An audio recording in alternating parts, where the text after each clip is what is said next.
Hi, Aleem. Thank you for taking the time to meet with us today and give the community this wonderful opportunity to get to know you better. If you could just tell us your name, where you're from, and just a little bit about you. Okay. I'm Aleem Ford. Well, first, thank you. I'm excited to talk to you guys. My name's Aleem Ford. I was born in New Jersey, but I'm from like North Atlanta. And then my mom's side of my family is Puerto Rican, and I went to the island a lot growing up. My mother and my abuela is from Humacao. So I spent a lot of time on the island growing up. After I went to the University of Wisconsin, then after I graduated, I went to the BSN in Puerto Rico and played for Leones de Ponce for 2 seasons. So I lived out there in Ponce for about a little over a year overall now. So, and I also get the honor to represent the Puerto Rican national team. I played maybe 3 tournaments with them now, and then most recently the World Cup. We had a good outing there. We finished top 12 in the world. I was 1 game away from qualifying for the Olympics. So next summer we get to host a qualifier game in Puerto Rico. So our plan is to make it to the Olympics for next summer. Wonderful. That is great to hear. I had a son that played for Bayamón, Vaqueros de Bayamón. How was it playing in Puerto Rico for the BSN? Because there's just so many different rules and regulations. Yeah. We understand. Not to mention the ball. The ball itself is totally different. Yeah. And I think that in numerous occasions, I think people don't understand that. So you got a taste of both worlds. Tell us a little bit about that, like the dynamics, the difference, or basically what did you have to come accustomed to playing in Puerto Rico? Like I said, even the ball is different. Yeah, like you said, everything is different, and I had the advantage of going to the BSN right when I graduated college. Okay. So I didn't really do too many like summer workouts with like getting ready for the pre-draft and everything like that. I went to the BSN, and that was kind of getting me ready for my rookie season in the NBA G League and everything like that. So I did that before I went to the Lakeland Magic, and honestly it helped me because like you said, it's different. It's a lot more physical. There's less spacing on the floor. The crowd, the fans are a lot different than the G League, so you get to play in a lot of different and hostile environments and get the honor to represent the team that you're playing for, because the fans have a lot of pride in their teams. So it honestly helped me a lot and benefited me going into my first year into the G League. Tell us a little bit about that. You said the crowd is different. Yeah. For those that don't understand or haven't been to or experienced both games, I had a son that played there. What do you mean the crowd is different? Loud, rowdy, the instruments, flags, just everything. The culture. The culture. You can identify with the culture there. Definitely. I mean, even I've had friends that visited Puerto Rico and would like to go to BSN games because the environment, the crowd is different. You have a lot of fun. El ambiente, la bulla. So it's a great atmosphere, and like just to being able to play in those situations. I played a lot of basketball from high school, college to I've been able to represent Puerto Rico for the national team and travel to different countries. And like Puerto Rico is up there in top in terms of fans and support and just the love, and like especially representing the national team, like you have to take a lot of pride into that to be able to represent, the island. Absolutely. It's not just it's bigger than ourselves at that point, and it's bigger than the game of basketball too. So it's been great, and honestly, like it's been amazing for me to really connect and embrace that side of my family more as I've gotten older, and to be able to live there myself and just explore the island, just be a part of the culture, you know what I'm saying? So it's been really cool. Identify with yourselves and your roots and your upbringing and just like I said, culture, family. That's interesting. That's amazing that you ended up having that opportunity. Not everyone is afforded that opportunity. There's times when people are born and raised here in the United States and come from 2 family backgrounds. You're African American and you're Puerto Rican, but the fact that you were able to not only visit there for vacation, but represent Puerto Rico in a sport that you love so much. When you were first drafted, how did you feel? When you were drafted for Puerto Rico, like what did that do for your heart? Like what did you feel? I'm gonna just explain it like this: like seeing you've been able to talk to my mom, but seeing like first of all, just how life brought that back to me, like you said, connecting through basketball, and how I feel like that brought me back to my roots with the BSN and being able to represent Puerto Rico. Just seeing how like happy that made my mom. You're making me cry. Like seriously though, like just seeing how much that meant to her and everything like that is something, because you could get caught up in like the day-to-day grind when doing things and not really see the outcome that comes from like the hard work and things like that. So being able to see that come back to me like that in that way, and something that I put a lot of work into like that, be able to make other people so proud and bring joy to other people, and being able to represent my name and then also the country on my jersey and everything like that. I can't even really. That's the best way I could put it into words of like how. How would you describe your mom at the moment? Because we want this audience to understand who Aleem is, not just the guy that puts on a uniform, gets on the court, dribbles, and has all this exposure because he is a well-known, famous basketball player. We want people to identify with you, your heart, your feelings, your spirit. How can you describe your mom that day when she knew, or when she found out that you were drafted, or I mean, what did that make her feel as a Latina woman having her son represent it? Just beyond words, to where it's just like she was so like, she felt like the same way I did, and she was just like my little boy that, what I'm saying, that she brought into this world, and just like how life brought that back to her, to where she's like, she was telling me stories of how she went to BSN games growing up, and the players that she remembers, and then like the joy of seeing the crowd cheer my name or different things like that, to where she's like, wow, like that's my little boy that, so so she gets excited. She'll tell me stories about little things that I've done growing up. You know how moms are. So she's like I remember you. She always tells a story about when I put when I was young, I forget how old, she put a cup on her head, and it's like around when I first started to be able to like throw. Like I always loved like basketballs, soccer balls, footballs, anything. I just love balls. And my dad was like laughing. He was like, why are you even doing that? And she was like, no, watch this. Like, watch this, Steve. Steve is my dad's name. And I threw like the tennis ball and hit the cup right off her head.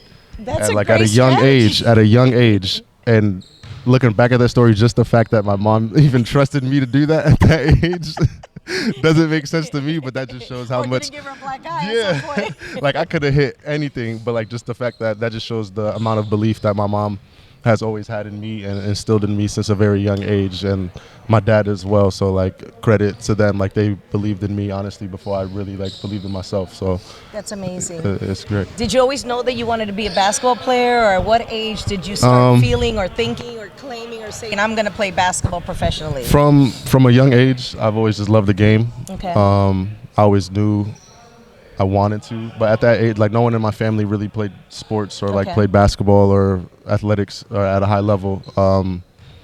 So like it was always just like a dream for me more so, but it was just a dream that I feel like I always just really, really believed in. And once my parents saw that I loved it, they put me into sports from a young age. So I've been playing since I was around 4 or 5 years old. I played basketball, football, baseball, up until like high school, really. I stopped playing baseball early on, but they put me into sports. I loved basketball from the jump. I knew I wanted to play basketball.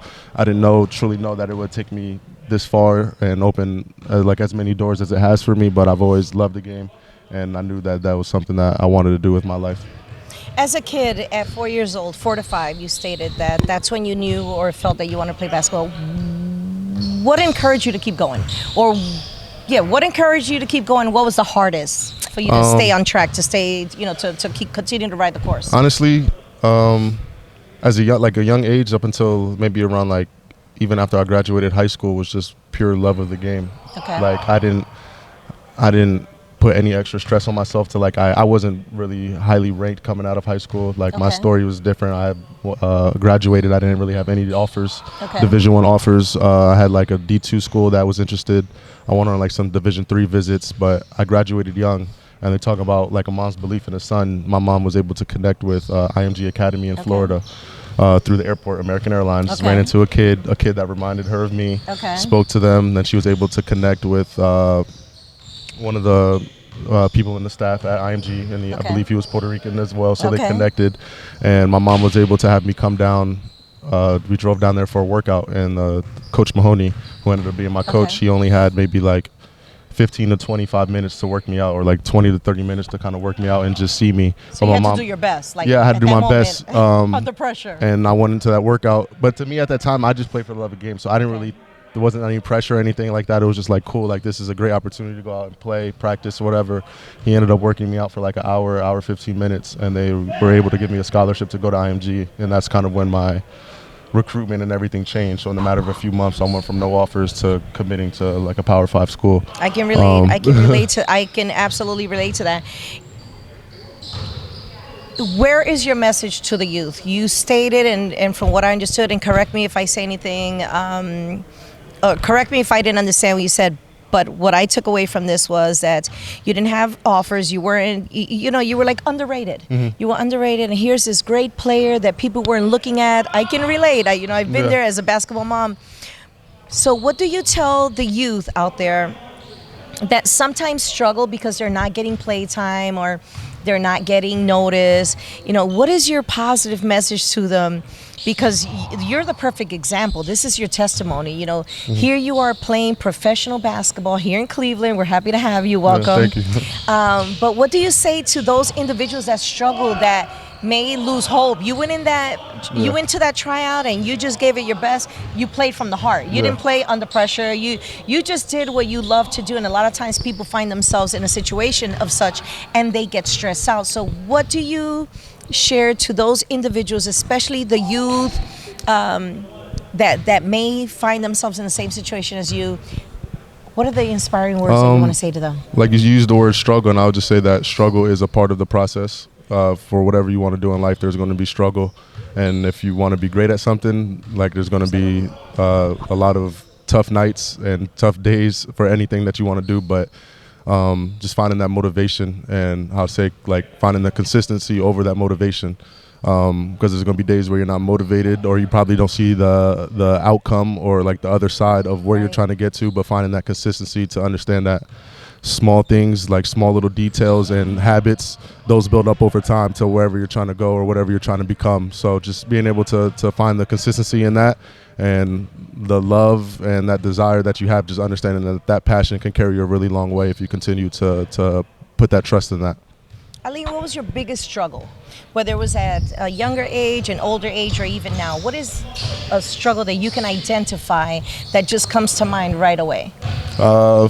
First thing right now, I would probably just say sacrificing time from family and everything like that. That's just something recently, I guess, or just things now. Like I have to sacrifice a lot of time away from parents, from nieces, sisters, and everything like that for the love of the game. So, what I'm saying? It's a blessing and I'm able to do this, but just sacrifice time from time you can't get back. So just being able to understand that I'm putting time into this, not only for myself, but for others as well. So just being able to appreciate that, really. Okay. Do you have any type of suggestions as far as academics? How do you encourage the youth not to only follow their dream, but how important does the academic part of this play in the role of a youth trying to make it, to play professional ball, because there's, NCAA rules, there's, credits and GPA scores, and there's just so much more to it than dribbling that ball. That no matter how good you are, what do you say to the youth as far as academics? Academics come first. If I wouldn't be here if I didn't take care of my academics, I wouldn't have been able to get into the universities that were looking at me. And even I went to the University of Wisconsin, and they were very on top of their academics and very strict. And that was a learning curve for me when I first got there to be able to balance basketball and academics, and just throughout the day. So those first few years of college were really tough. Okay. Being away from home and then having to balance and juggle being away from home, not under your parents' supervision, and how to balance school, the social life, and athletics as well, and try to be the best that you can be in all areas. But academics play a big part, and that's part of the reason why I had success at Wisconsin, because once they were in basketball, they pay attention to everything. So being able to be on top of your academics shows that you care about your habits, that you're able to do work on time, and to control things that you can't control, honestly. Being a student athlete. Being that's a student critical. athlete. So that kind of plays to how you carry yourself off the court, and coaches see that and coaches understand that, and that also translates to how you produce on the court at times as well, if you're able to balance all of those things. So it plays a big part, and it can take you a long way once the ball isn't going to bounce forever as well, regardless of what sport you do. So it can take you a long way after that as well. So a little bit behind the scenes, it's a bad game. You didn't do too well. Game is over. Who is Aleem after that? How do you feel, or how do you get over that, or what do you do to unwind or to rebuild your soul and your spirit after a bad game or a bad loss? Honestly, it's taken me a long time to truly understand that. Okay. That like it's a new day every day. Amen. Amen to that. Amen. Regardless of what happened yesterday, like once you wake up that next morning, you have a new opportunity to create the life that you imagine or whatever it is. You have a new opportunity. Like it's a fresh slate. One of my coaches in the past used to say like it's a fresh shave. Like you clean yourself That's up. right. And you just get started for the new day. So regardless if you have a great game, I've had great games, I've had bad games, I played so much basketball, I've had every type of game that you can imagine. So like at the end of the day, that game doesn't matter the next day. If I had games where I hit 10 threes and I had games where I hit 0 threes.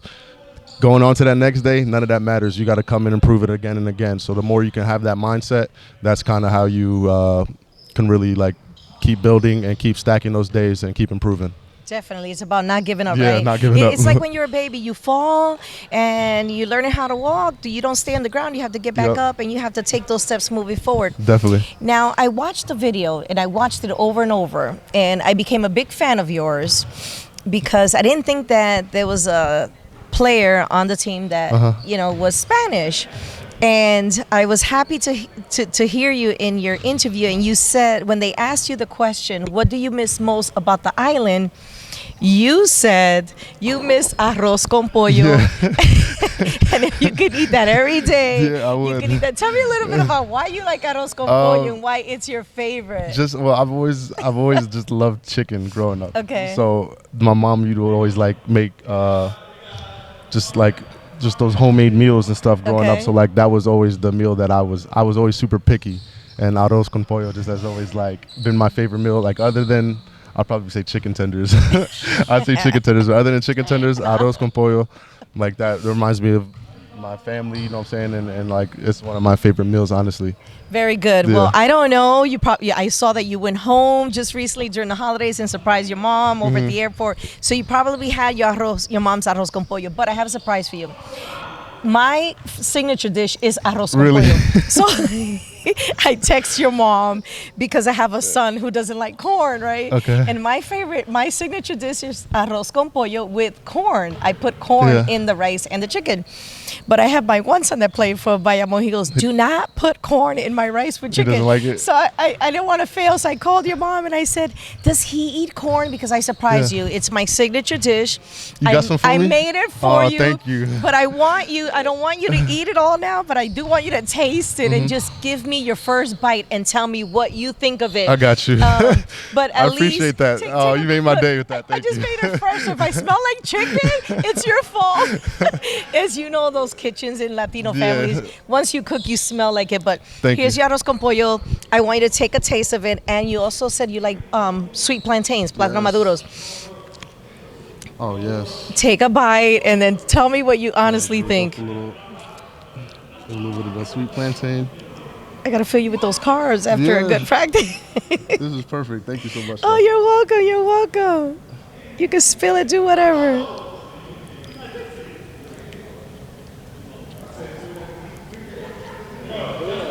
What do you think? Great. It's good? It's okay. Great. Yes. I brought you 2 dishes. You brought 2? You have 2. You can eat one after and one for tonight or whatever. Put in the refrigerator. As soon as I get home. I hope you like it. And there's more where that came from. Thank you so much. Enjoy it. It was my pleasure really cooking. It was really my pleasure to do this for you today. Thank you. You really made that for me? No, I made that from scratch. Listen, I have the video with the pot because I thought once you saw the styrofoam, you were going to think, no, that is not store-bought. I made that. It's really good, too. Thank you so much. Thank you. You can smell that. You can smell that aroma, right? That's that Goya. Well, thank you. I really hope that you enjoy it. And we really hope that we get to see more of you in the Latino community. There's a lot of events that do take place, and we will touch base with Joanna to see how we can get you in community engagement, but get you to visit some of the Spanish locations for food and for your products. If you want to make this at home, we want you to be able to have a home to go to where you want to pick up the ingredients that you need, but also welcome you to Cleveland and let you know that you have a huge audience out there following you, but now you're going to have a bigger audience because Latinos are going to know more about you, and we're really proud to have you here. Thank you so much. I appreciate your time. No, gracias a ti. Gracias. Thank you.